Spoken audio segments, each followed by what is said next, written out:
Yeah, he said he was going over to Unkert's house to have the Floyd Rose nut um, re-drilled in his PV. Right, to go through the back His of the PV Wolf thing. headstock. Because that's how Edwards actually were.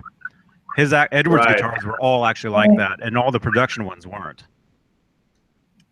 So Yeah, he. as is the case with just about everything concerning Eddie's guitars, which is why we do what we do. Because if you're really interested in what Eddie's guitars were really like, you've got to be a nerd and kind of follow all the little, the little things that he did. Because you still can't go into a store and buy exactly what Eddie has. Although Yeah. the newer Wolfgangs are probably in a sense closer than any of the other guitars that he played. They're much closer to what he plays than what the Kramer was to what he played then. I mean, it seems like they're getting closer and closer to what he played on stage in some senses. Mm-hmm. But Mm-hmm. anywho, Yes. Yes. So hey, we're live right now. Allen Garber. Hey man. Where are you? You're in Texas? yeah, I'm in Houston, Texas. Cool. What's it like there? Is it super hot? Oh yes. Oh yeah. Yes. Well, I'm originally from Louisiana, and it's I don't know if it can be scientifically proven, but I'd say Louisiana is more hot and more humid than Houston, Texas, although we're more or less on the same sea level. But yeah, no, Mm-hmm. it's really really horrible. Like if you've ever seen movies of Vietnam movies where people are in the jungle and you see the sweat dripping down and you can just feel the humidity, like when you watch Apocalypse Now. That's what it's like in Houston, like probably about 10 months out of the year. Oh It's man. terrible. It's terrible. But you're used to it, right? If you're used to it, it's fine. Or it's never fine. No, it's never fun. We just stay indoors. We just stay in the air conditioning all the time. That's what we do. Yeah, yeah. So hey, yeah. So we're live. We're actually live right now, August 23rd, 2016. It's 11:20 p.m. Not p.m. a.m. where I am. So what? 2:20? It's 1:20 No, p.m. 1:20. 1:20. Okay. Cool. Cool. Yes. So we're on. Alan wanted to come on and talk about some Van Halen songs, and we got some people watching us. Hey, Manny. Manny says good afternoon. Stefan says, "Hey guys, I swear I don't even leave the radio on." Huh? Oh, you don't. We're ah. That's cool, man. Stefan says he basically has every time we go live, he has us on YouTube live while he's sitting there doing his thing. Nice. That's cool. Um, That's cool. well, I had talked to Johnny earlier, and I had thought about talking about how Eddie would keep how I believe Eddie kept the Fender Tremolo in tune because Hmm. he used standard Fender Tremolo on the first and second albums, and Women and Children First was the first album where he used the Floyd Rose. And so there are a lot of little tips and tricks that I did as far as like the gear and setting up the guitar and tuning and blah blah blah. But the biggest thing about what I think Eddie did has to do with his playing. He specifically played certain things that would allow him to keep the guitar in tune. And the biggest trick that he did to keep the guitar in tune when using the Fender Tremolo was to just take the bar and do a quick dive and release. And that would bring the guitar back into tune from whatever he had done to knock it out of tune. And so normally he would play a passage, maybe it would go out of tune, but he'd always have a little time to be able to grab that bar, or he would play a passage, an actual piece of the music that where he's doing a bar dip, so that the actual playing the notes that he chose led to him being able to stay in tune. So I was going to use "I'm the One" as an example, and I started. Hmm. I've been meaning to make a clip of "I'm the One" of me playing "I'm the One" for a long time because I have my '78 Musicraft / Chris Lock '78 Frankenstein replica, and I've never actually even made a complete clip of me playing a complete song with this guitar. So I thought it might be fun to do a clip of "I'm the One." So I started working on that. I started playing this guitar a little bit more over the last couple days. Somebody dared me to make a clip of "I'm the One" on Facebook, and I'm always happy to oblige anybody that dares me to do anything. But so I'm well, not anything, but almost anything guitar related. But nothing in a trench coat. I'm gonna play. Yes, I'm gonna play a little bit. I'm gonna play a little bit. It's too hot anyway to wear those, huh? Yeah, sure. I'm just gonna play a couple of licks and just. I mean, again, I tested this out before we went on the air, but I hopefully everybody can hear me. But maybe somebody can make a comment if it sounds like you can't hear me at all. But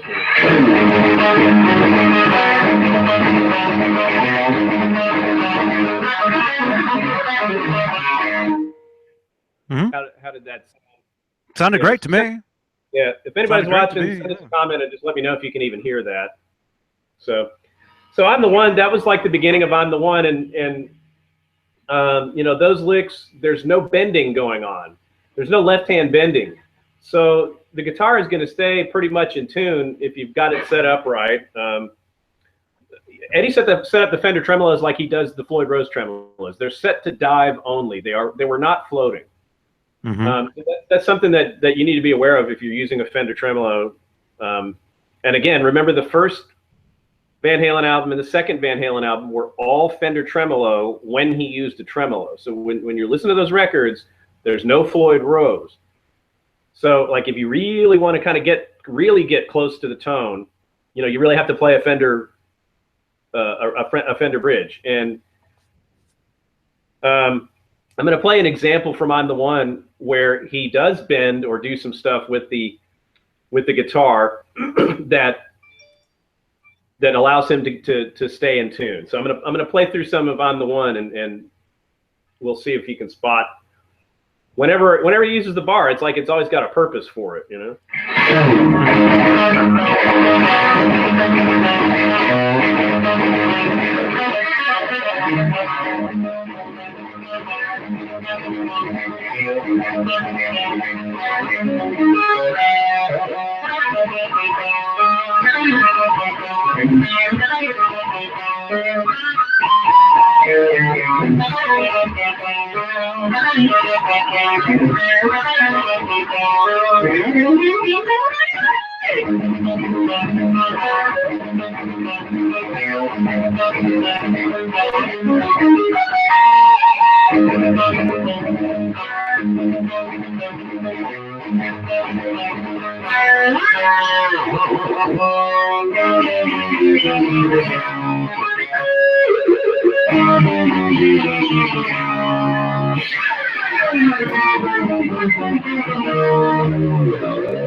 See, all that stuff that he plays in the beginning, he hasn't done anything to knock that guitar out of tune because he hasn't bent with the left hand yet.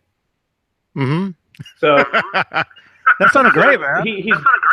Thanks. Oh, no, I mean, hopefully you can hear it, but all that stuff is just, you know, we have not gotten to a point in that song where he's done anything to make it go out of tune.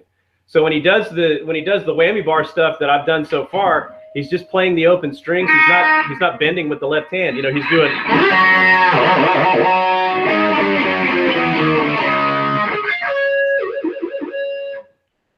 That's just, you know, open harmonic, and he's bending with the bar, not bending with the left hand. Bending with the left hand is what causes it to go out of tune.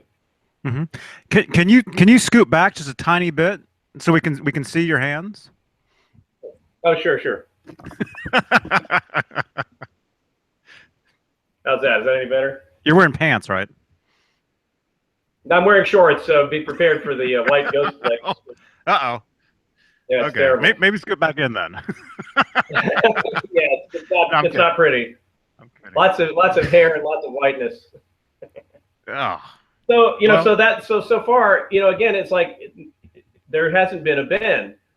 So, you know, eventually when he starts playing the first solo, I think the first time he does a bend is in that first solo. So he's going. Let's see. Let me pick it up where I left off. Let's see.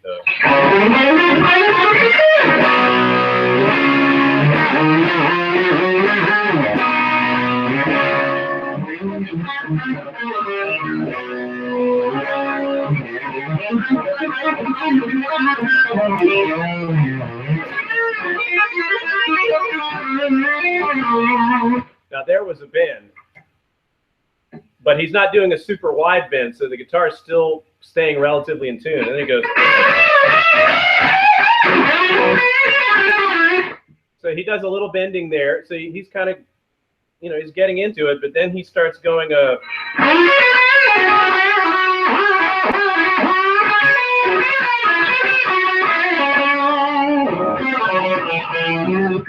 So before he goes back into that little restatement of that riff in G at the end of the solo, he has like a little minute to play around with the bar and dip to get himself back in tune. So, let's see. I play so many versions of this because I stick in licks from the live recordings that I forget how it goes on the record. Let's see. That's cool.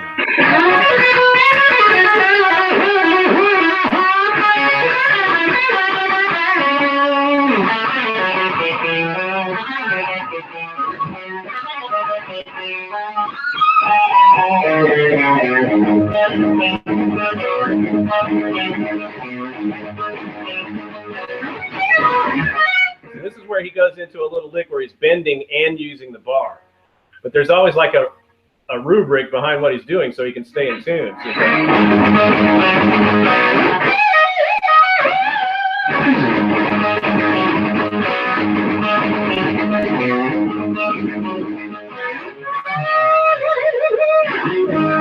So that part right there, he does this little pedal steel lick. You know, so before he goes into playing that little descending power chord thing, he has enough time to pop the bar back down. So he's going. So before he even gets into position to playing those descending power chords, he has time to just go boop with the bar, just a quick push down and release. Mm-hmm. And then he has time to make the guitar go back into tune. And then even when he starts playing those chords, he's playing only 2-note power chords on the A and the D strings. And those 2 strings don't go out of tune as bad as the G or the B. So, you know, so he's like.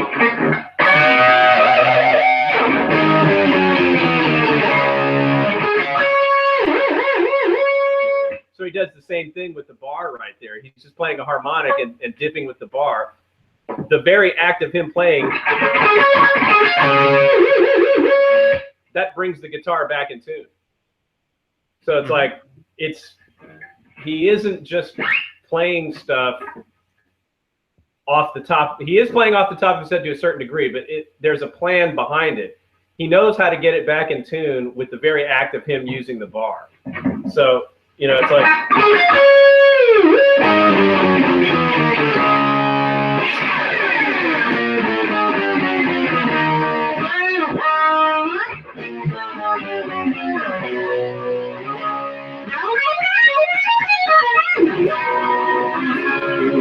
So it goes out of tune a little bit there, so you have to quickly, again, when you play this little lick,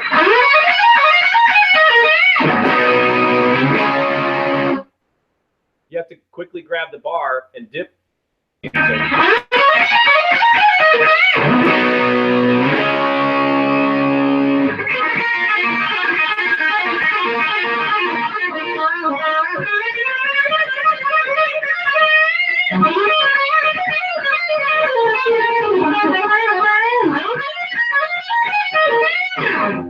So there's all these little things that he does, and like when you sit down and start playing it, you'll realize he's not just whammying his butt off with no rhyme or reason. I don't know if that's why clear, hear what I'm talking about, but that's why during those early years you hear him doing certain whammy bar like tricks and dives, those quick ones that you're talking about, that you didn't hear him do later on once he was using the Floyd. Exactly. You know what I mean? because Exactly. he was actually working the guitar to get it back into tune with those dives. Correct. Yeah, And yeah, like yeah, you'll yeah. hear in between songs, like, Dave is like, look at all the people here tonight. And then Eddie's like, noise. And even before, like as they're getting to the point when I think it was Rudy Laren that would be the guy that would come out and say, I give you the mighty Van Halen. And then they'd go into Yeah.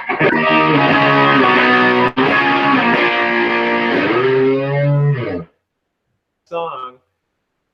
And then, but even before they would start playing that, you can hear Eddie just go, when Alex is like checking his drum monitors or whatever, and he's just playing some drum fills, and Eddie's all going,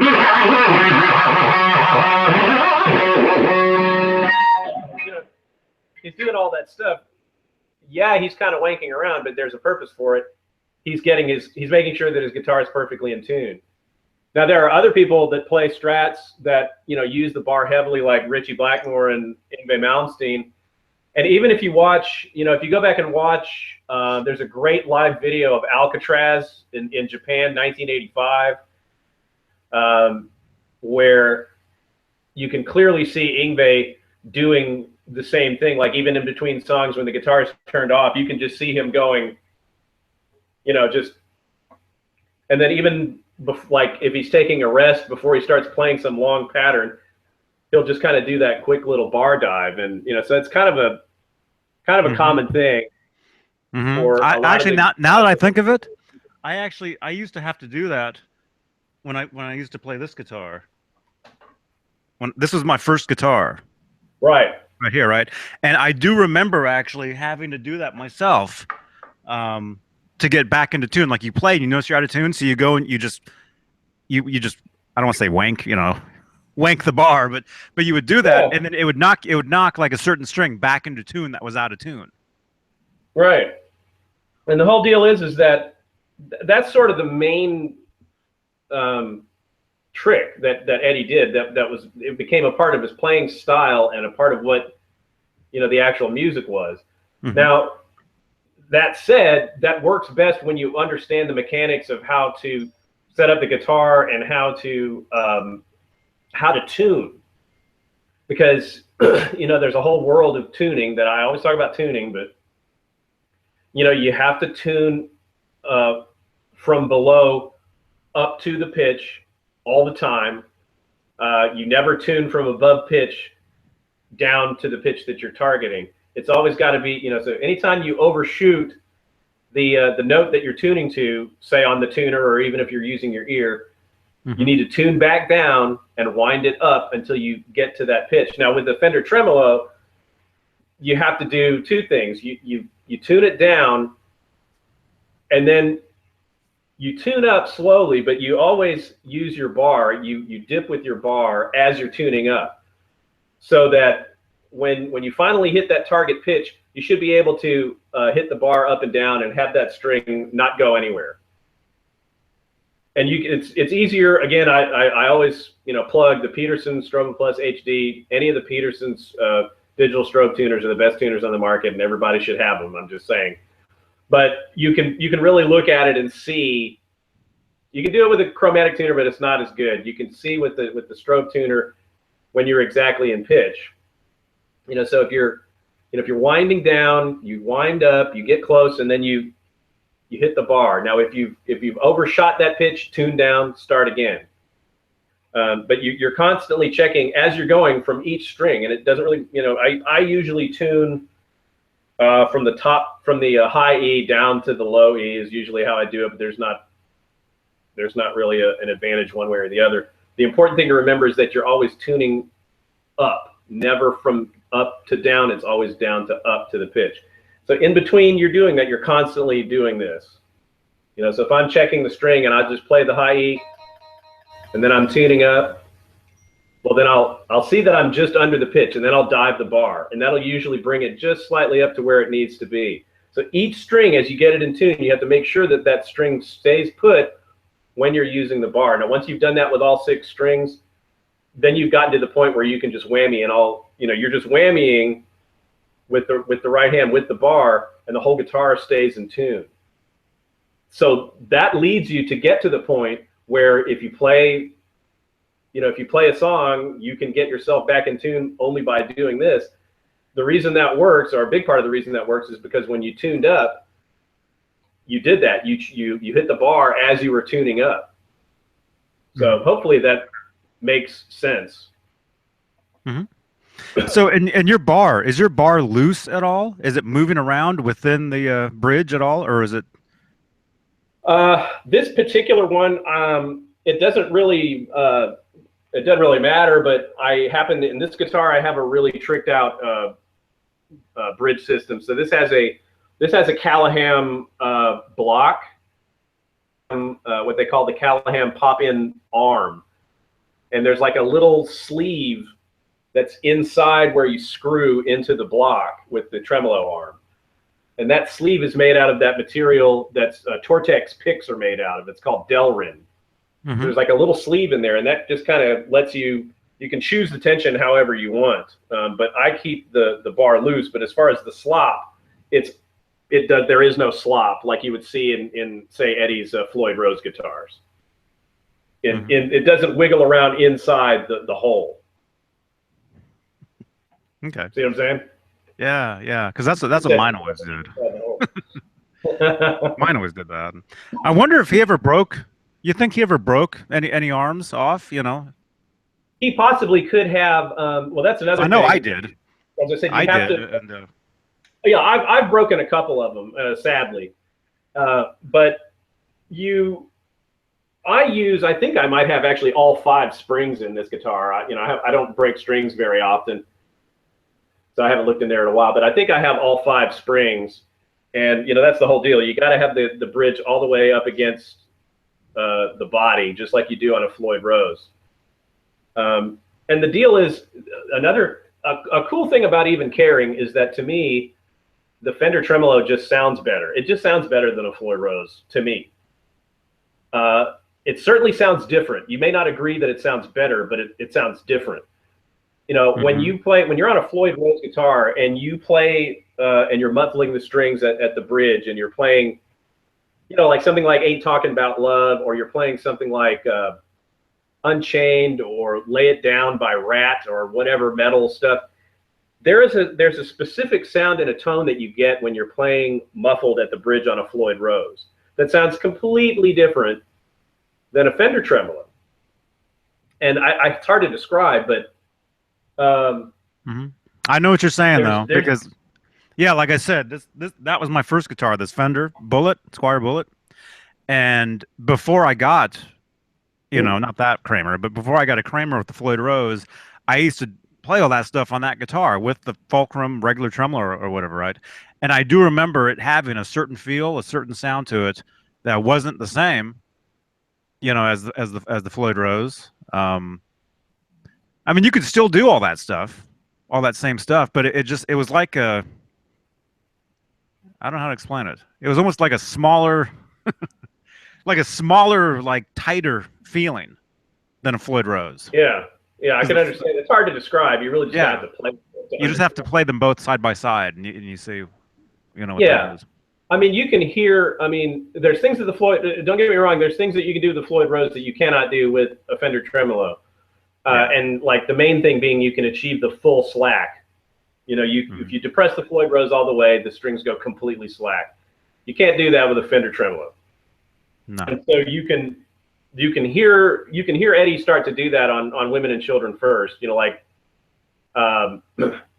Everybody Wants Some. You can hear that, especially in the beginning. He does all those bar dives and then with the jungle drums and all that kind of stuff. You can hear that. So that's cool, and that's a cool sound. But if you're, the thing that drives me crazy a lot of times is when I see people that are doing covers of material from the first and second albums, and they use a Floyd Rose.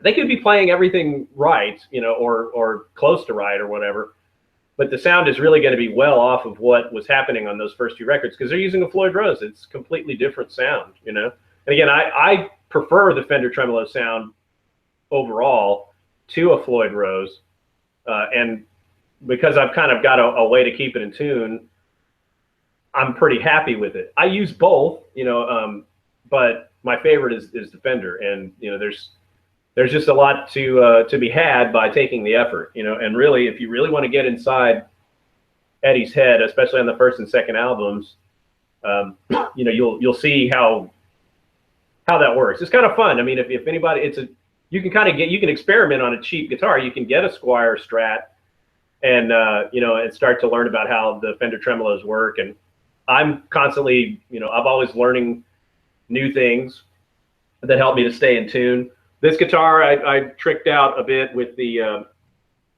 I used some different components to make sort of a dream team type of bridge. So as I said before, I had a Callahan cold rolled steel block, which is basically the best block you can get on the market for a standard Fender tremolo, and the pop-in arm, they call it. And then I also used some different components from different manufacturers to complete the tremolo. So the base plate is a Gatto. If you get a Gatto traditional tremolo, the base plate to that is got the best shape for staying in tune. And I also used some Callahan stainless steel bridge screws. So these screws right here are stainless steel. And I had a buddy of mine modify them a little bit. Each of these 6 screws has been machined to where it looks like a Floyd Rose bridge post. It kind of comes to a point in the middle. It gets a knife edge. So that basically this base plate from the Gatto goes into these 6 screws, and it works almost exactly the same way as a Floyd Rose base plate goes into the Floyd Rose post screws. I see. That's cool. Yeah, so that's something that is really cool that I think helps me to stay in tune a lot better. I also took the block, and this is kind of hard to describe, but I took the block, which I have my plate on the back here, and you can't see it, but I drilled out the block to where the ball end of the string is closer to the top. I you know, had a drill press. I had somebody do this for me, but they took the drill press and drilled into the block to where the ball end is closer to where it actually comes out of the top of the bridge. So there's not hardly any length of string that's going down into the block. The ball end is almost already at the top right here. Gets me a better angle going over the bridge. So the string really only touches the actual saddle itself and nothing else. So that's partly you know, a little trick that I learned to help me stay in tune. I took some bridge saddles from Fender. These are Fender patent pending saddles. I don't know if you can read the words patent pending there. Can you see that? Try tilting it. Oh, the lighting's kind of bad, but I can see some. I can see some words. Anyway, these are. Yeah, it says Fender pat pinned, and basically they're just Fender. You can buy these from Fender right now. You used to only be able to get them on vintage guitars, but now you can buy them from Fender. And it just says Fender pat pending, and that's the kind of saddles that Eddie had on his tremolos back then, because he used vintage Fender tremolos. So anyway, I took those saddles and I basically widened the hole where the string comes out. That hole right there is widened to where it looks almost like modern saddles. It's kind of hard to describe, but the little hole there is long. It's like a long hole. So I've actually elongated the hole here. Yeah. So they're a little bit more like modern two-post bridge saddles, like you might see on a newer tremolo. So they're like, it's like square or a rectangle. Is that yeah, it's like more oblong. It's more oblong than it was before. So it's actually got more length, you know, from the you know, so it's like as you're going towards the bridge, again, the only point that the string is contacting the saddle is just the top of the saddle. It doesn't hit it right here and get, you know, it's still one less thing to get snagged in as you're bending strings or as you're using the tremolo arm. So that's another thing that I did. And then of course I use Spertzel locking tuners. These are locking tuners, and they are staggered height. So these staggered posts mean that you get the perfect angle for the string without having to have a string retainer. Now I have a string retainer right here, but because the staggered posts allow me to get the perfect angle, I only have a string retainer on here for cosmetic purposes, just because Eddie's had a string retainer on his. To get a good angle, I've just taken 2 spacers. You can see those 2 metal spacers, and I took an extra high. very high.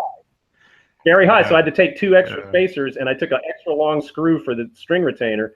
And basically the strings run right under the top of the string retainer, under the underside of the string retainer, and they don't touch the string retainer at all.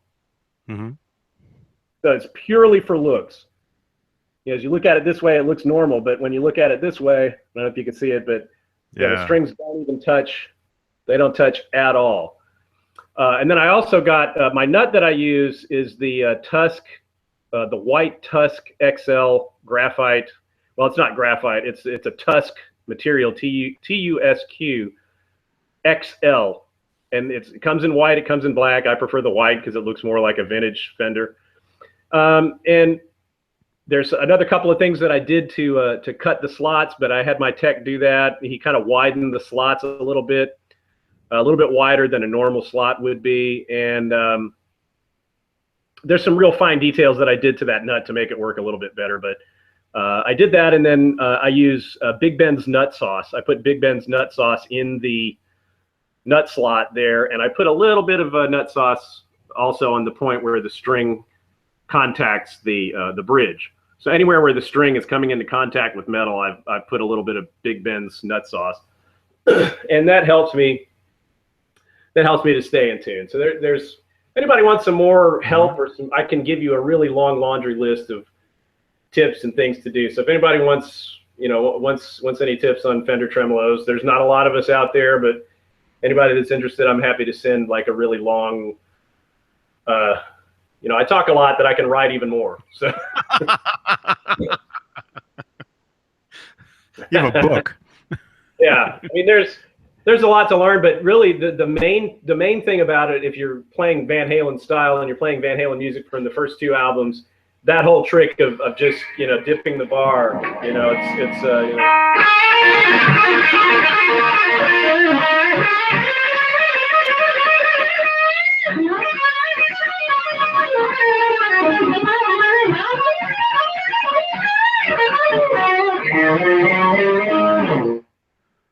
now see, even at that point in the song, when he plays that solo, what's funny is that he did all that stuff and he didn't like dip the bar, but he just did this little walk up. He goes. If he were to play a chord on the guitar at that point, it would be out of tune. But because it's the break, when they do the bop bop, they do the little singing breakdown. He's sitting there and he can do this and get his guitar back in tune while they're singing. So he does this whole this nice little compound bend. Now that would put the guitar out of tune, right? So he goes, but then he can while they're doing bop bada shooby wah, he can just do this and he's back in tune and he's ready for.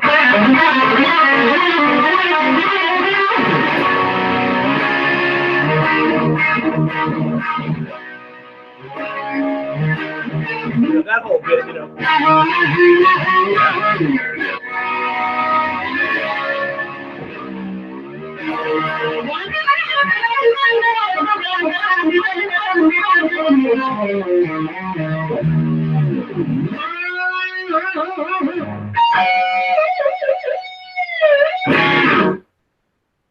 There's a reason for the notes that he plays. It's like, it's an interesting discovery to make because it's not all just coming out of the top of his head. And he's not just playing purposeless stuff, and it's not just he's not an idiot savant. He's doing things with a purpose, and there's a reasoning behind what he's playing. The guitar in tune, and you know, and B, to be able to use this, do all these crazy whammy antics that before there was such a thing as a Floyd Rose, you know, nobody ever thought to do but him, you know. I mean, there were very few people that figured out how to keep the Fender Tremolo in tune back then, and Blackmore was one of them. Hendrix was not one of them. Hendrix was notoriously out of tune a lot, but that's because Jimmy didn't understand the physics of setting up the guitar like that. I think Hendrix actually set up his tremolos to be floating too, which ultimately caused him problems as well. Well, wasn't he the first guy to even do all this stuff? Yeah, Hendrix was the first guy to use the bar, you know, for all the antics, you know, for something other than, you know, and some like vibrato. Yeah, I mean, and it's, you know, it's a tremolo arm, but it's really, you know, is the technical term, and you know, this. I mean, yeah, I guess it's vibrato, but not really. You know, so Hendrix started doing all that kind of stuff, but he you know, he paid the price for being out of tune a lot, you know. But he sang too. That was just a learning curve too. Yeah. Plus, he was singing. Oh, yeah. He could cover up a lot of that probably with his singing. And wasn't he always switching? I mean, I don't really know this stuff, but was he switching guitars a lot though too? No, like Hendrix did not switch guitars. No, he played the same guitar almost all night. He had a backup one, but he usually would just play he played almost all the time the same guitar. Maybe one additional guitar towards the end, and he would just be out of tune, and he would tune up in between songs. And again, he wasn't using he didn't have a strobe tuner. He wasn't, you know, he just didn't have that going. He was just using his ears and kind of flying by the seat of his pants, you know. And that's why anybody that, I mean, and I love Hendrix, and I've got a lot of the bootlegs. I've learned a lot from Hendrix, but you know, staying in tune with the tremolo was not one of his strong suits. Like everything else that he did was amazing, you know. And but that's kind of how stuff builds, you know. Like clearly Blackmore got very good at keeping the Fender tremolo in tune. And Yngwie is about the best that I've ever seen. There's only a couple of people, Blackmore, Yngwie, and what's the guy that played with Whitesnake for a long time? Doug Aldrich. Doug Aldrich from Whitesnake is really, really good at keeping a standard Fender tremolo in tune. I mean, he does things with a standard Fender tremolo that amaze me. I'm scratching my head as to how he even keeps himself in tune for all the stuff that he does. So those are the guys that, you know, if you really want to see somebody get great tone and have mastery of keeping the guitar in tune with a Fender tremolo, Malmsteen, Richie Blackmore, and to a lesser degree, Eddie. I mean, out of all those people, I think Eddie actually got out of tune worse than any of those other guys. But it works. And I was telling Johnny before I even got on, I've been playing this guitar, and my daughter has been like grabbing the tremolo arm and grabbing the strings and, you know, playing around, and she's doing everything. She's slapping the guitar. I took the guitar up and I hooked it up to my strobe tuner right before we got on, and it was not out of tune. It was perfectly in tune. I mean, if I can play for several hours, you can make it through a gig on this easily, no question. And then if you do like Eddie, you know, he has at the end of the set back then, he would, you know, just, you know, he would kick on the delay. It was the Univox EC80A echo chamber and do the dive at the end of Eruption. And that echo box would keep playing, and he'd put down the Frankenstein and go pick up the Shark guitar. And You Really Got Me was the encore. And, you know, that was the guitar that he played the rest of the night. You know, like if they came back and played Bottoms Up after You Really Got Me, he'd still be playing the Shark guitar. And that's what Eddie used to say, like, you know, by the end of the set, out of tune, probably he could get it back in tune, you know, relatively, you know, but this is after he played his guitar solo. He's played the entire set, you know, so you can see how Eddie did it. It's not really that much of a mystery as to how he did it. So a lot of times people will say, I don't know how he does it. That's how he did it. I mean, there's really, you know, the proof is in the pudding, and you really can get it when you sit down and learn it yourself. I hope that what I've said has made sense, and that the examples that I've played have, have resonated, or if you can understand what I'm saying. Long and the short of it, if you play a bent note like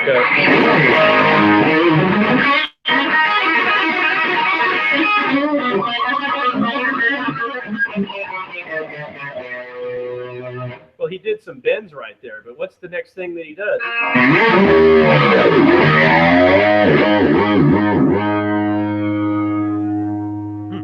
Well, that famous part of Eruption of him going.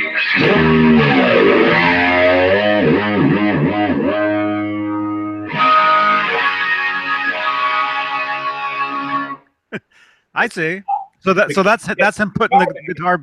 That's him putting it back into tune and then checking his tuning with those 3 chords. Right. I get it. I don't know if he's checking his tuning, but I think he's doing the dive because he meant to play those chords.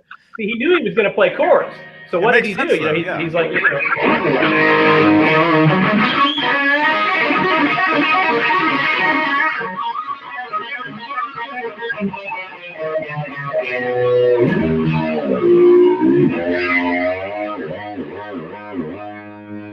Then he knows, oh, I got some chords coming up.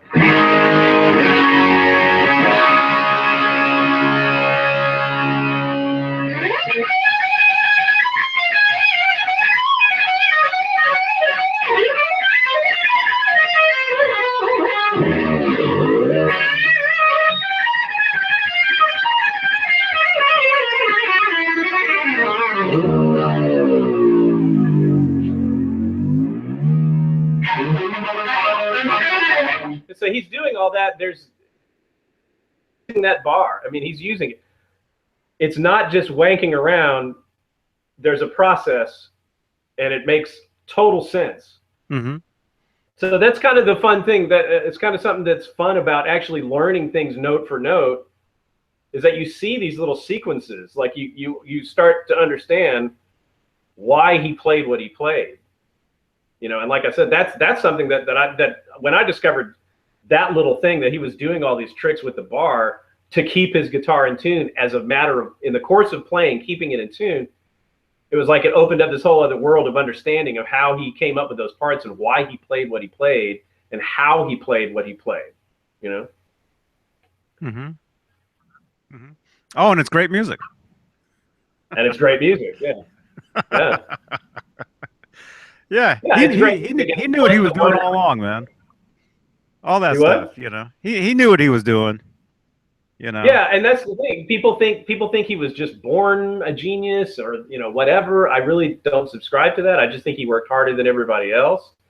I think he learned a lot. He dedicated his life to being a really good guitar player, and that's what he did. And he figured these things out at a very early age because he was playing all day long. I mean, when you play 10, 12 hours a day, every day for years, for a decade, these things are going to start happening for you. And that's what happened to him, I think, Mm-hmm. That's great, man. That's all I have to say about that. Yeah, if anybody has any questions about like the gear and all the little tricks that I did with my tremolo, I'll be happy to send you my long Gettysburg Address version of what I do to keep my guitars in tune. Your ebook. Yeah, can totally do that. Yeah. This is an infomercial for Allen's ebook, everybody. Yeah, get a Peterson Strobo Plus HD tuner and then get my ebook. We got some comments here. Manny said, "Awesome, learning some new tips today." Oh yeah, that's the great thing about Allen, man, is we learn new stuff every day with Allen. Angelo says, "What's up, Van Halen fanatics?" What's up, Angelo? Jimmy Biter says, "That looks like a painful guitar strap." Does it hurt? Yeah, it's no fun. Yeah, that's the one part. That's the one part you never saw. On Eddie's original chain guitar strap, there was a little pad right there, but it was small. You never really saw it. you can see it in pictures when he's posing, you know, and he's kind of doing this number. You can see, you know, the studs and the duct tape that he used. Yeah, yeah. But otherwise, having a chain as My, a guitar strap is like, oh, you know. it's not as bad as you would think it would be, but it's okay. It's just for the looks, you know. I mean, you know, yeah, I don't like them. I don't like the dog collar things. So on this one, what I ended up doing was this, you know, came with the dog collar deal. And I had said this before on earlier Hangouts, but I got these little black leather ends off of the EVH straps. I bought an EVH strap, like a sacrificial thing, so I could get these things off. And I used these triangle carabiners, they're called, like you use when you're attaching bungee cords and stuff. Mm-hmm. And I put that through the little ends from the EVH strap, and then I hooked the dog collar thing to it, so I could use regular strap locks. So you do that so you don't. Sides. So you don't like putting the eyelets into the guitar, or you don't want to scratch your guitar up, or. Yeah, well, I don't like the eyelets. I just don't like noise either. When you use the eyelets, you hear nothing but clanking when you walk the guitar around. Oh yeah. Yeah, I don't like that. I just like the old-fashioned vintage type strap buttons, you know, like I've got right here. And then like if I'm sitting down, and let's say I want to balance the guitar on my leg, you don't want to stick that eye hook in your leg when you're sitting down. Yeah, so that's one of the problems. That's one of the problems on the Kramers is you got the eyelets in the back of the horn. So if you're sitting with the guitar, you're stabbing yourself in the chest with it. Yeah. You know? Yeah. And it's cool for Eddie because, you know, Eddie is playing on stage standing up all the time. I mean, he's not sitting down necessarily you know, he sits down a lot and plays the guitar unplugged all the time when he's at home.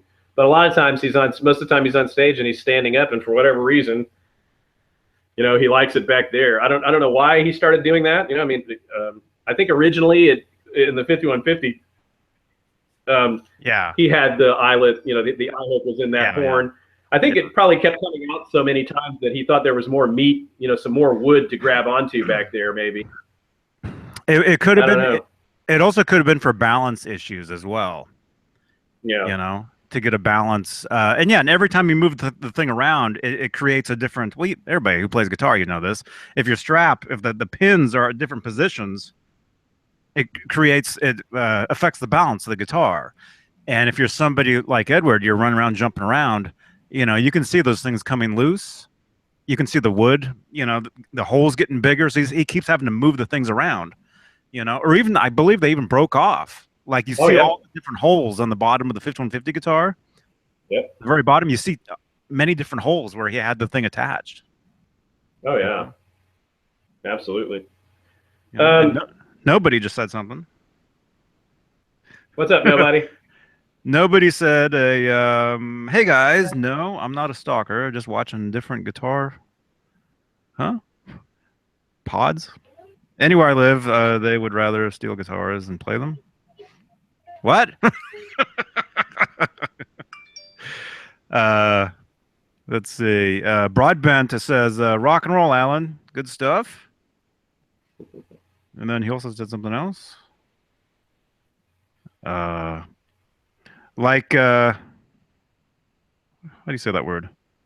Pendulum? The balance, he says. Yeah. Yeah. Yeah, I've messed with that over the years, just putting the strap pins in different places. Not necessarily to try to be like Van Halen, but just on regular guitars, you know, because you notice that you know, however you have the length of your strap affects the balance of the guitar. Some guitars are neck heavy, and that's the worst, man. There's nothing. And so sometimes when a guitar is neck heavy, you got to change the pins around to get it to where they're not. To where it's not, because that's the worst thing in the world, man. If you're playing a show and you're constantly holding the guitar up with this hand, you get tired like so quick. Oh yeah. There's some different guitars that are just kind of require some different things, you know, like my Flying V, the headstock on that, and the shape. It's not so much the headstock, but the shape of the guitar makes it to where that the headstock end is a little bit heavier sometimes, and that kind of like is a strange thing, you know. Although every guitar for me is just something else to get used to, you know. Like there's some things I wouldn't even change, or I wouldn't say I don't like them. I'd just say there's something different that I have to get used to, you know. Yeah, I had a guitar I used to play. I had a Kramer Focus 1000 that I painted the body. I mean, you know, I didn't stripe it, but I painted it like solid colors. I was changing it, like it was black. You know, sometimes I think it was green at one point, just different colors. And I ended up putting a Warmoth neck on it. I forget what the wood was, but it was some special, like it was like ebony fretboard and super, like the neck itself was actually almost like a like a dark red color. You know, I forget what the wood was, but it was a great neck. I loved the neck, and I don't have it anymore. Unfortunately, I had to sell it. But one of the things I wished I had never done to it was when I first got it, I had a guy put a Floyd nut on it. You know, originally it was just a Strat neck. And if I had that neck now, I wouldn't have done that. I would have left it, you know, like your guitar, just regular nut, you know. But that neck was always super neck heavy. So on that guitar, I was always changing the pins around because we would do rehearsals in Oakland at the studio, and we'd be running around, you know, doing all this stuff, and I kept having to fight the guitar to hold it up. Because the neck, you know, you let it go and it just wants to like fall down, you know, head first. Yeah. And it was horrible. Because that neck. Hey, you know, I just thought of another example that I could play that Tremolo song from the first album. That it's kind of got some great little examples of how Eddie was playing stuff that really, you know, allowed himself to keep in tune but still use the bar, and that was Ain't Talking About Love. You know, he's like,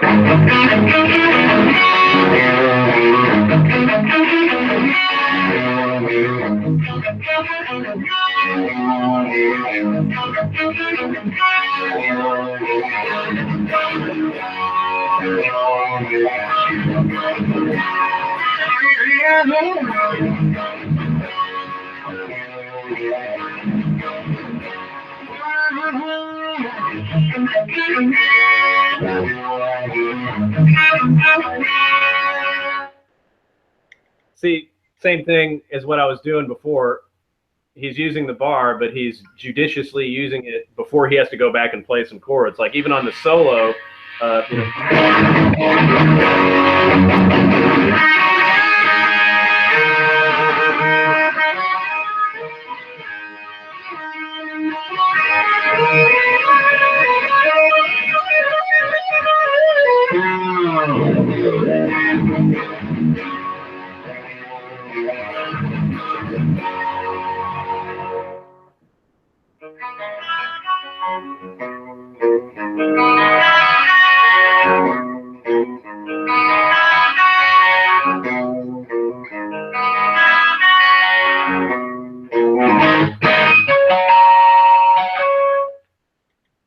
So, you know, it's like he's doing all that whammy stuff.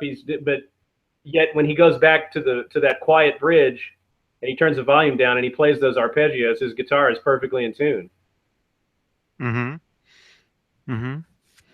But if you weren't thinking that, you would be totally out of tune when you went to play that quiet bridge, you know? It's cool. I have what you would call like a karaoke version of that. Like just instrumentally, no vocals. I actually have the guitar track as well, backing track. Yeah, I do too. I have the guitar by itself, right?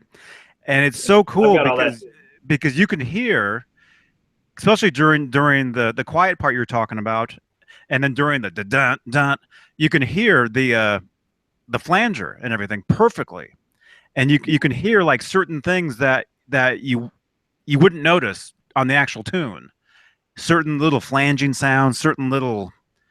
I mean, if you have it, you know what I'm saying. Oh yeah, I mean, I was able to hear those type. I mean, I could hear the flanger and the phase 90, and I could figure out when he kicked it in before the guitar tracks. what's good about the guitar tracks is that it helps you zero in on the little tiny things that are in between the licks that are completely missed by the transcribers. Like, let's see, I'll play some parts like, let's see.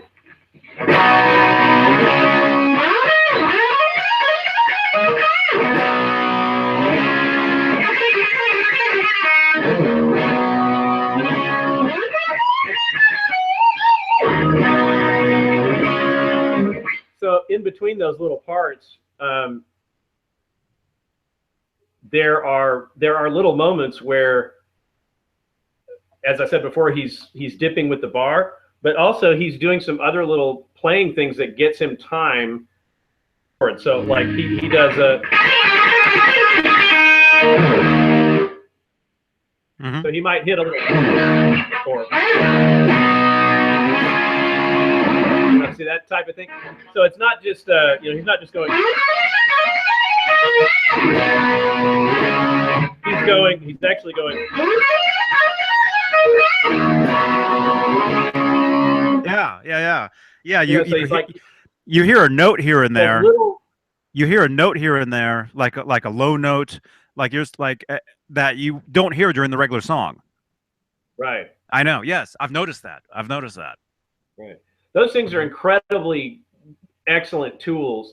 Like if we had the isolated guitar tracks when I was a kid, oh my God, that would have totally much. I mean, I would have been able to hear a lot. I mean, it wouldn't have been decades that would have taken me to figure out some of this stuff because again, the transcriptions are extremely flawed, as I always say. I mean, they're a great place to start. The official transcription books with the tab, they're a great place to start, but there's a lot of things that they get wrong, and you can really pick out those things by listening to the isolated guitar track. Isolated guitar track is just amazing.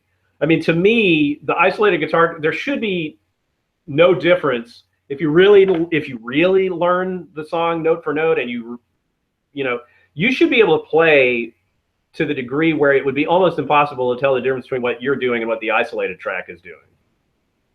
I mean, if you really know it note for note, or as close as is humanly possible, you should be able to, make that. It sounds crazy, but you should be able to do that. If Eddie played it, you can play it, and that might be up to the nth degree. I know that's to the nth degree, and almost nobody out there really understands or cares about learning that note for note. But the isolated track is something that can be a tremendous tool. Not only just the guitar track, but like you said, the full band track. Because you can play the full band track and play along with it, and you have, if you're at home, you don't have the luxury of having a band and you can't practice. But if you got the isolated track, you've got Alex Van Halen and Michael Anthony as your backing band, and you can play along with them, just like Eddie was doing when he recorded this stuff. So I mean that's really tremendously cool. And they're out there. I mean, I don't want them to get shut down, because YouTube pulls them every once in a while. But there are a couple of people that have had them up for years, and if you just go to YouTube and look for the isolated guitar tracks, you can find them. Oh, I grabbed them. The delay's back. A couple years ago. Hey, Johnny. Yeah. Oh, there it is. Yeah, a couple, like 2.5 years ago, there was some up. And as soon as I saw them, I let a tape roll, and I grabbed roughly 10 hours of stuff. I just let it roll, and I still have it. And it's all the stuff. It's all. I mean, what it basically is, it's all the Guitar Hero tracks is what it is. The video game. Right. So whatever songs they had on that, I have all the not just the guitar backing, the instrumental tracks. I've got all the bass tracks, all the drum tracks, all the singing tracks as well. And one of the cool things about those is I've got the bass track to jump. And I know that sounds, interesting, right? It's cool. I've got the Michael Anthony track to jump. The coolest thing about that, well, one of the things I realized is you actually don't even hear the bass in the actual song Jump. because Eddie redid all the bass stuff on keyboard. So you're actually hearing more Eddie doing the bass parts on keyboard, but you still kind of hear Michael Anthony, but it's not as loud, right? Um, but the coolest thing about that bass track is if you listen real closely, you can hear them all playing together. You can hear Ed playing the keyboard, and there's no guitar, obviously, right? That was done later. So you hear the keyboard, you hear the drums, but the coolest thing about that is you hear Roth. You can hear him scatting along to the song and doing different screams and different yells that weren't in the finished song. If you really listen closely, you can hear Roth saying like, "Yeah, baby," and stuff that's not even in the actual tune when they were actually tracking the song as a three-piece. Right. Yeah, those are a lot of fun. There's so much to be had from listening to them. Like, I'll give you an example. When I got the isolated tracks, I was able to I was able to hear in "Running with the Devil" where he plays behind the at the beginning he plays behind the bridge on the Tune-O-Matic bridge on the Ibanez Destroyer, right? Mm-hmm. Everybody knows that. Right after the big car horn intro, and then the bass comes in, it's like boom, boom, boom, and then he goes, and it's down behind there. the nut. It's not up there. Yeah, it's down here. It's not behind the nut. It's behind. You have pants let on, me grab right? my Destroyer here. Yeah, luckily. Don't pull a nut doll. So he's going, so it's like, Yeah. But it's so actually down there. Yeah. Beginning, but what's interesting when you hear the isolated track is that he's not only doing it just in the beginning, he does it throughout the song. So there are moments when he's just playing, and instead of he's yeah.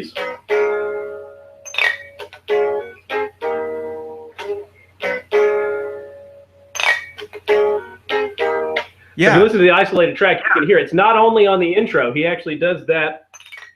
You hear a lot of stuff that you don't hear on the actual album. And one of the coolest thing though is you hear a lot of mistakes. Eddie made a lot of mistakes on those songs where he hit bad notes, where he was out of tune, but the stuff is covered up on the albums. Well, see, that's still there. That's the other thing. When you listen to the isolated tracks, and you hear those things that are mistakes, they are kind of mistakes, but in a way, some of those things, like I was just playing a second ago, where he's kind of using, like, where he might just do a slide and bump into the open string, or he'll hit the low E string. He's kind of doing that as a way to get himself back into position to play something else. So I mean, yeah, they're mistakes, but they also are something that where it gives him time. Like what I played earlier, where he was,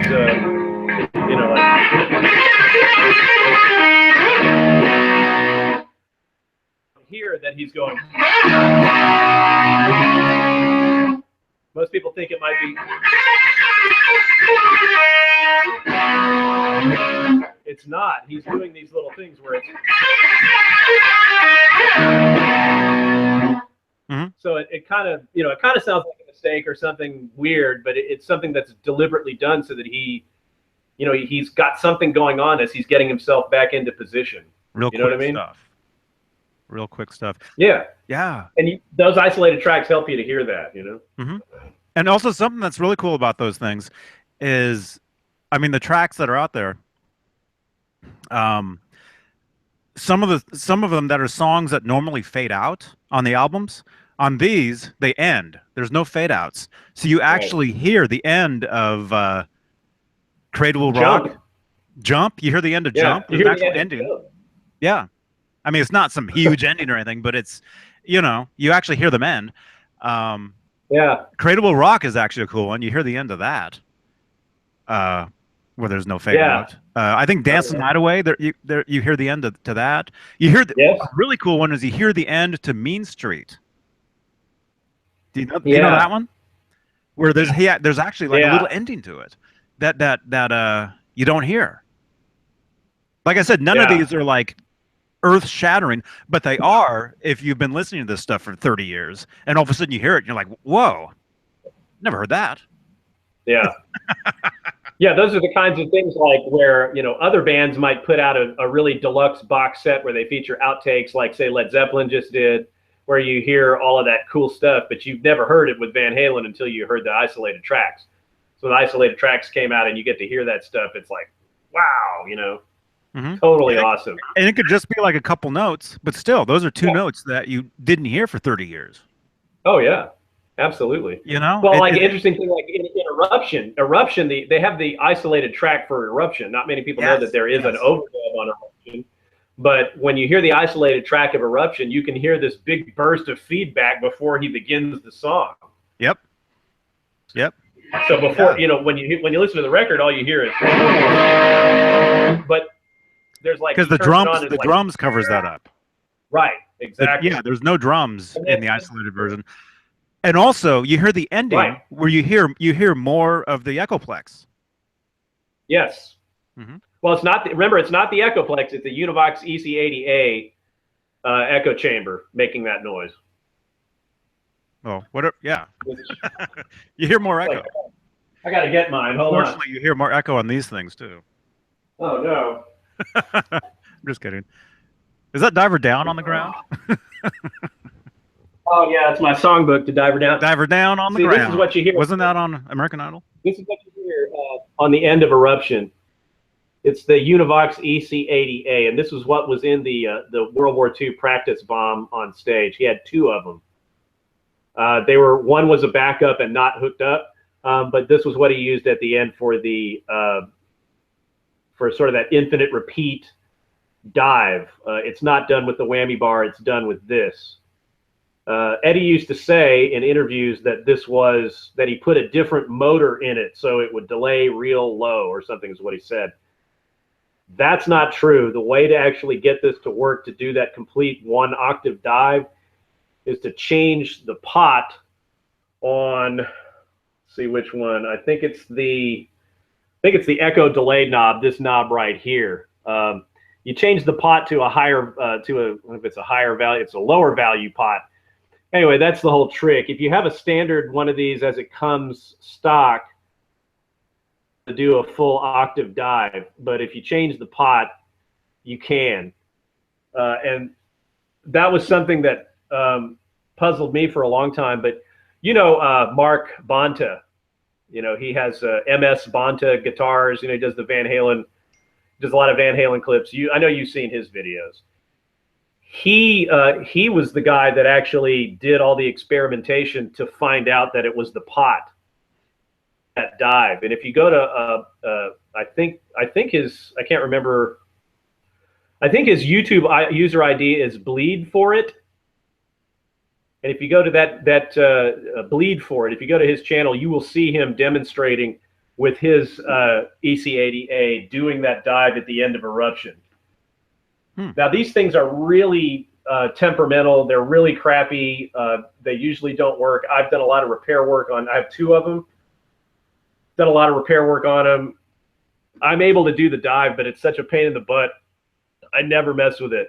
But Mark Bonta, he was the guy that figured that out. I don't think there was anybody else out there in internet land or anywhere else previous that actually figured out how to do that dive. Part of it's because Eddie said that he put a different motor in it. He did not put a different motor in it. All it was the pot, and Mark Bonta proved that. So if you get a chance, or I'll even send you a link to it. It'll blow your mind because it's that sound. So that, yeah, the Echoplex was his primary thing, but actually that Univox EC80A, he only used that for one thing and one thing only, live or on record. And that was for the end of Eruption, that one dive. He doesn't use it anywhere else. Everything else you hear is Echoplex. So let's say like on the 78 Super 8 footage where you see him where he does the end where he's taking the guitar off, you see him turning a knob within the bomb. Yeah. So that's thing? It. Yes. Yeah. He's the bomb to make it slower. Right. Yeah. He turns what it is he's taking this no, it's the echo repeat knob, that's what it is. So he starts off with it probably at like 8 or so, plays the note, plays the harmonic, and then he twists it slowly. And that dives the pitch. If you change the pot in there, it'll dive the pitch all the way to an octave down, and that's all he did, and it was this. Oh, that's cool. Like I said, there's two of them in the practice bomb. If you look at the Neil Zlazauer pictures from the second album that we've all seen, any pictures that you see of the practice bomb, even in the Young Guitar, the Japanese guitar magazines, you'll see two of these units in there. Again, one of them I'm almost certain was just a backup, and you would need a backup because these things are horrible. And Eddie had said he had many busted ones lying around. Eddie, he only used them on that first tour. He may have, I don't know. I don't think he used them in '79, or if he did, it was only in early '79. But it's a neat effect, but man, you got to be out of your mind to actually go through all of this. And of course I am, so I got two of them, and I wanted to figure out how it was done. You can do it. You can do that trick with a regular delay pedal, like just a Boss delay pedal. You can do that trick with it. It's doesn't sound quite the same, but very close. The important thing to remember is that dive at the end of Eruption is not with your whammy bar; it's with a delay. So, that and then the cool thing about that is that it's got that infinite delay thing going on. So as it's delaying, the analog tape is degenerating. So that's what you're hearing at the very end of Eruption. You're hearing that repeated, just kind of going back over the playheads, and it's getting lossy and lossy and lossy as it goes out. But it's cool. What's cool about that is that you can actually end up playing it like Eddie did it. Well, Eddie did it like he was able to play that live just like he did on the record, because he's got that infinite repeat going on. So he can do all this stuff. You'll see him in the video. He's like going, shaking the Frankenstein and making it seem like the Frankenstein is doing all these feedback tricks and stuff. Delay going on by itself, and that's how he can just lean the guitar against the amplifier, because he's got it turned off. He's got the volume knob turned off on the guitar, so nothing's happening, but the delay is playing that repeat. And then he just steps on a button that switches the cable from the Frankenstein to the Ibanez Destroyer, and he goes into "You Really Got Me," and it's exactly like it is on the record. Awesome. Fun fact. Yes. Yes. Okay. I'm guessing we've been on here forever. How long have we been on? I think like 6 hours. Probably. I'm kidding. That was just me talking 6 hours. Well, I think we went on just a little after 11 my time, and it's been almost an hour and a half. Hour and a half. That's not bad. So I think we're good. Yeah, I think we're good. I think for now. Come back later. So I just wanted to put that out there. Real quick. And stay tuned. I'll be posting a video of me playing "I'm the One," like the full song. Just because somebody dared me to do a clip of "I'm the One," and like I said, I'm happy to do that. So I'm actually going to make a clip when I can get some time. It's kind of hard to get some time with my baby, but and she's asleep right now, thank God. But I'll make a clip of "I'm the One" and post it on my page, and probably post it on Facebook. Although I won't be able to post it on the Facebook page that I was going to, because I was kicked out of that group. But oh man. But no, that's kind of what got me thinking about "I'm the One." I hadn't thought about it in a while, and I realized, wow, that's a perfect demo of the Fender Tremolo. And I've seen a couple of people have referred to it, and it's almost kind of like mysterious. And there's not really very many people out there that know the ins and outs of the Fender Tremolo. There's a lot of Floyd Rose stuff, and of course you've got David Allen Wright, and you've got Nesdahl, and all these guys that really know the Floyd Rose. I thought I would share what I know about the Fender Tremolo. So. Yeah. Oh, yeah. It's great, man. And by the way, did you see David Allen Wright? He found a 2-part interview with Floyd Rose himself, talking about when he first came up with the thing. Did you see those videos? No, I didn't. I'll have to check him out. David Allen Wright. Are you friends with him on Facebook? No, but I need to be if I'm not. I don't think I'm friends with him, but I'll send him a friend request. He's probably watching this. So, hey, David, yeah, add Alan, man. But yeah, he posted. He's got a page that he did about. He has all these gear pages, and he posted some videos. I was going to actually post them to my page as well. These videos. I was watching them last night. They're pretty interesting. I'll go ahead and do that once we're done with this. Uh, I'll post those to my page so you can see them. It's pretty cool. Cool. It's pretty cool. So cool. All right. Well, great talking to you, man. Yeah. It's always great. So I mean, I learn something new every time too. You know. Yeah, it's fun. I mean, that's why I enjoy talking with you guys. Obviously, I like to share what I've learned, and I like to learn from everybody else. So, even though I come on here and because I'm kind of blasting and I'm just saying all this stuff, I come across as the king of the know-it-alls. But believe me, I don't know it all at all. I really I learn so much from every interaction, and I'm always learning Hmm. something. I like to share something, and I like to learn something myself. So it's great to be able to, in a civil manner. Yes. Oh yeah. That's why I love doing these things. Because you can't get blocked or kicked out. Yeah. Well, I guess you could, but no, no. We have people in here that actually know what they're talking about and are cool people. Yeah. That's Totally the cool thing agree. about doing this stuff. Totally agree. Yeah. Yes. Yep. Yep. Yes. So Stefan says thank you, Alan and Johnny. He also is asking where the Floyd Rose interview is. I'll post it to my page as soon as we wrap up. Oh, David Allen Wright says he just woke up. Yeah, David Allen. Yeah, you should add Allen Garber on your Facebook. He's a great guy, man. Yeah. David Great Allen guy. Wright is the man. He knows everything there is to know about Floyd Rose. I mean, my hat is off to him. I really can't think of anybody on this planet that. I mean, I said it before. I think David Allen Wright knows more about the Floyd Rose than Floyd Rose. Seriously. I'm sure he does. I'm sure he does. So yes, yes, cool, cool. Okay, we're gonna split. Thank you everybody for watching this stuff. It is now 12:34 p.m. in California. So sometimes if you see me post on Facebook 1, 2, 3, 4, I do that when it's 12:34. 1, 2, 3, 4. Yeah, I do it. And it looks like, wait a minute, Johnny, why is he doing that? But I'm actually, if you look at the time, it's actually 1, 2, 3, 4 time. So cool. All right. Well, yeah, we'll see you soon. Thank you everybody for watching this stuff. Subscribe to Allen Garber's channel. What's your channel? Yeah, it's Garbage, Garbeaj. Awesome. Awesome. Yes. Yeah, and subscribe to this channel too, please. Why not? Yes. And thumbs up. If you dug this video, if you like this stuff, give it a thumbs up, and we'll bring more of this stuff to you. Right? We'll do this every morning.